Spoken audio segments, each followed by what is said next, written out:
Beleza pura! Está começando mais um noticiário da Seleção Brasileira, direto da Granja Comari. Estamos acompanhando a caminhada do Brasil rumo ao hexacampeonato. Ao meu lado, o André Isaac, da PUC TV de Goiânia. A Seleção Brasileira vai para Goiânia e enfrentar o Panamá na próxima terça-feira. O povo está animado lá em Goiânia, André? É um prazer tê-lo aqui. É um prazer todo meu. Abraço, Barão, abraço ao telespectador. Olha só, não estava, até poucos dias não estava. A procura para comprar os ingressos estava sendo muito pequena, havia até reclamação. Vamos divulgar mais, vamos falar que vai ter jogo da Seleção Brasileira, que é a seleção que vai para a Copa. Deu uma melhorada na semana passada, a expectativa é de casa cheia. Mas não é possível, né, que o torcedor não queira ver a seleção que vai disputar a Copa do Mundo, ainda mais que Goiânia não é sede da Copa, é uma oportunidade ímpar do torcedor goiano, né? É uma oportunidade tanto. Para você ter uma ideia, na semana passada, foi na segunda-feira da semana passada, a parcial era de 15 mil ingressos vendidos e São Paulo já tinha vendido 40. 40. O Brasil joga no Morumbi na sexta-feira. Na terça-feira joga em Goiânia. Bom, vamos acompanhar como é que foi o primeiro dia de trabalho com bola da Seleção Brasileira. Treinou hoje pela manhã e à tarde também. Toda essa multidão de jornalistas estava atrás dela. A Seleção Brasileira, que pela primeira vez foi completa para campo para realizar um trabalho com bola. Qualquer movimento que seja gera muita expectativa. Então, quando a gente tem a oportunidade de realmente registrar os movimentos, ainda que seja aquecimento, treino físico e um pouquinho de movimentação ali com a bola, mas já gera sempre uma expectativa, né? E foi legal porque começar a preparação com todos os jogadores no campo, né? Então, e parece assim, né? A gente de fora que todos bem. Então isso foi bem legal, assim. A baixa temperatura e a chuva fina não atrapalharam os comandados de Felipão. Já os cinegrafistas... A chuva sempre atrapalha os câmeras. Embaça a lente, embaça o viewfire, o óculos, embaça tudo. O mais importante é que isso não tirou o ânimo de ninguém. Tá todo mundo confiante e otimista. Deu para perceber muita vontade na seleção. Unidade grande, principalmente muita vontade. Isso é legal, mostra que os caras estão unidos, estão fortes e sabem da responsabilidade, mas sabem também da alegria que eles podem proporcionar. E que essa alegria se transforme em festa, no dia 13 de julho no Maracanã, com o hexacampeonato.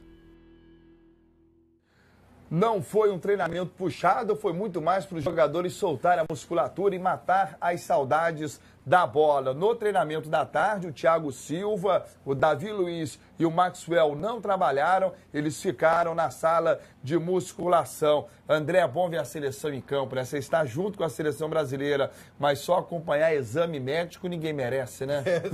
Exame médico e bicicleta ergométrica, aí não dá, né? Não dá nem para entrevistar bicicleta, né? Não tem jeito, né? Aí hoje o clima já foi diferente aqui na Granja, né? Aquela batalhão de fotógrafos, de cinegrafistas, todos procurando um registro. Alguns torcedores apareceram ali na grade, então o clima já muda. Os treinamentos, enfim, começaram. Bom, e uma onda de boato tomou conta da Granja Comari desde ontem, né? Uns diziam que o Oscar estava machucado, poderia ser cortado. Outros falavam que o machucado era o Jô. Aliás, o Jô, 24 dias sem jogar, acabou hoje marcando o primeiro gol do treino. Foi do Jô, a gente acompanhou o treinamento e o Jô foi o autor do primeiro gol. Uns diziam que o problema era com o Maicon. Ninguém melhor do que o médico da Seleção Brasileira, o doutor José Luiz Runco, para desvendar todo esse mistério. Tenhamos um grupo homogêneo. Então, no momento, todos encontram-se em perfeitas condições, evidentemente com a necessidade de alguns reparos que serão feitos no decorrer do trabalho. Bom, todo mundo então à disposição, não tem qualquer atleta machucado, foi apenas uma onda de boataria, jornalista querendo tentar adivinhar o que está acontecendo, né? Eu me incluo nessa também, parece que está no sangue você querer antecipar uma notícia e às vezes acaba gerando uma situação indelicada, né? E o bom é que o doutor José Luiz Runco, no auge da sua experiência, 36 anos de carreira, desde 98 na Seleção Brasileira, já foi taxativo. Tá tudo perfeito. A não ser que aconteça alguma coisa, como aconteceu em 2002 com o Emerson, o imprevisto.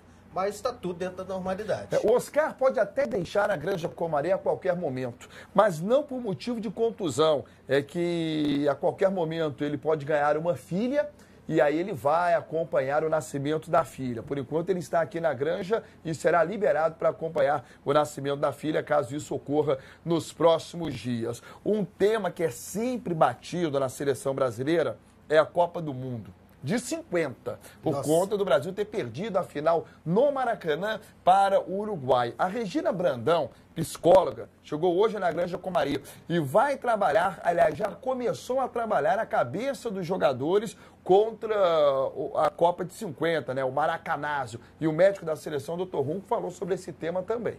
Os atletas agora estão tendo uma reunião com o grupo da psicologia, que vai, além de trabalhar o aspecto emocional para a competição, com certeza vai trabalhar também o aspecto emocional de atletas que estão participando pela primeira vez da Copa do Mundo e não fazer nenhum link com o que aconteceu em 1950. Os atletas... André, você lembra o que você almoçou anteontem? Não. Mano, e ninguém esquece 1950. É verdade. Você não lembra o que fez semana passada? É verdade. E negócio de 1950 fica na cabeça. E o torcedor tem que entender o seguinte. A seleção de 1950, ela não era favorita. A seleção do Uruguai era melhor do que a seleção de 50. Parreira falou isso aqui anteontem. E ficou marcada como uma seleção que perdeu o título, vice-campeã, e foi um desastre. E a seleção de prata do vôlei? Ela perdeu, foi vice-campeã e é considerada a percussora de todas as conquistas do vôlei. E a seleção de 50, ela tinha que ser usada como esse exemplo. Se hoje o Brasil luta por um hexa, foi por conta da seleção de 50, que perdeu a Copa de 50 e despertou no povo a paixão pelo futebol.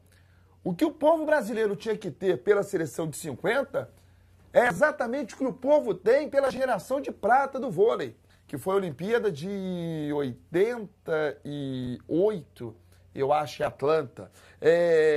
Então, acho que o torcedor tinha que ter com a seleção de 50 o carinho que tem com a seleção de vôlei, vice-campeã. Ter essa seleção como uma seleção que iniciou um projeto para futuras conquistas. Assim como o vôlei teve, que o futebol também teve, né? Na Copa de 50 aconteceram fatores extracampo, que não vão acontecer agora.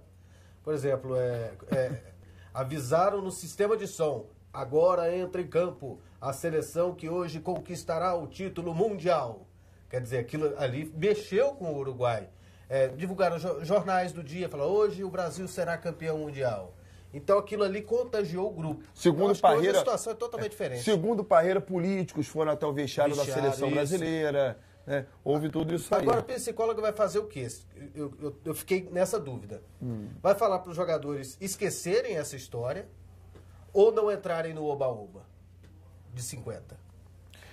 Rapaz, eu acho que a psicóloga não vai nem tocar em 50. Eu acho que ela não vai falar, olha, vamos lembrar do que foi bom ou vamos esquecer o que foi ruim. Eu acho que 50 não tem que ser lembrado em nada. Será que a psicóloga deveria conversar com nós, com a gente da imprensa, pra gente não perguntar isso amanhã pros jogadores? Eu acho que sim. Eu acho que a gente tem que colocar na cabeça o torcedor, principalmente, que 1950 ficou para trás e que aquela seleção de 50 ela foi importante. Foi aquela seleção de 50 que despertou o interesse do Brasil em conquistar um título de campeão. O que era o futebol brasileiro antes de 1950? Era nada, né? O que nós conquistamos antes de 50? Absolutamente nada. Foi a seleção de 50 que gerou esse espírito. Agora, para o Brasil ganhar a Copa, essa Copa, a gente vai depender muito do Neymar, sem dúvida nenhuma. E há uma preocupação em relação à lesão do Neymar. Ele ficou afastado há algum tempo do Barcelona. Jogou a última partida contra o Atlético de Madrid. Segundo o médico da seleção, o Neymar tá legal. Não vejo tanta diferença no aspecto dele do que ele era na parte atleta da Copa das Confederações para a parte atleta na Copa do Mundo nesse ano que evoluiu. Na parte médica, a parte técnica, enfim, não nos compete. Em relação ao pé dele, aquele problema que ele tinha no seu quarto metatarsiano do pé esquerdo ficou totalmente recuperado. Aí o doutor Ronco garantindo que o Neymar tá bem. O Neymar jogou 30 minutos na partida contra o Atlético de Madrid. Eu também acho o seguinte, André, sobre o Neymar. A gente não precisa do Neymar bem para o jogo de terça contra o Panamá. A gente não precisa do Neymar bem sexta-feira diante da Sérvia. De jeito nenhum. Nem precisa do Neymar 100% contra a Sérvia. Muito menos contra o México e contra Camarões. A gente precisa do Neymar bem a partir da fase oitava de final. Ou seja, ainda tem uma longa caminhada aí. São 25 dias até esse jogo da fase oitava de final. E a gente quer o Neymar treinando agora, fazendo malabarismo, mostrando que está bem. Acho que não tem essa necessidade, né? O que a gente não pode é exigir que o Neymar se desgaste agora, que aconteça alguma coisa agora. Tem que se preservar mesmo para o momento decisivo. Porque, como você disse, é o nosso principal jogador. Depois do Neymar, quem pode desequilibrar? Aí as pessoas ficam pensando assim, imaginando um ou outro jogador que pode desequilibrar. Quem Por pode? enquanto é só ele. Quem pode desequilibrar? Boa pergunta. Boa pergunta. Aí tem que ser um jogador de meio campo, um Paulinho desequilibrar, um Oscar desequilibrar. Mas aí é na base do achar que pode desequilibrar. Né? E olha como é que está, né, o nosso processo de renovação. A gente está colocando um peso em jogadores que jamais disputaram uma Copa do Mundo. Né? Da seleção da última Copa, nós só temos 2 titulares remanescentes. Júlio César e provavelmente o Ramires, que não jogou contra a Holanda porque cumpriu suspensão. Quer dizer, é uma seleção que está sendo toda renovada e com a obrigação de ganhar a Copa do Mundo, né? Obrigação porque a própria comissão técnica falou que a seleção tem que ganhar mesmo, né? A Copa do Mundo. E vai ganhar, mas é uma renovação, um peso danado em cima dessa garotada aí. Se você for comparar com outras seleções, por exemplo, a de 2002 do próprio Felipão, lá tinha muita gente que desequilibrava. Tinha Ronaldinho Gaúcho, tinha Rivaldo, tinha Roberto Carlos, tinha Ronaldo. Hoje, nós estamos dependentes mesmo. Existe uma Neymar dependência. Mas vai dar tudo certo, porque ele não é de machucar.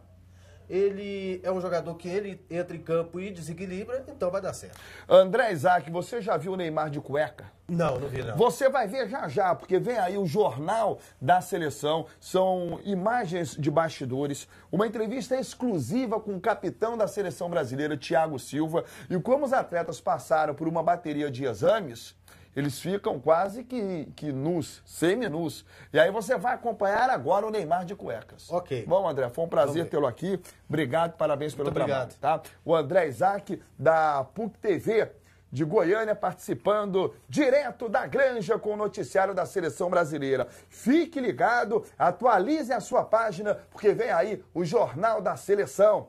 Até mais.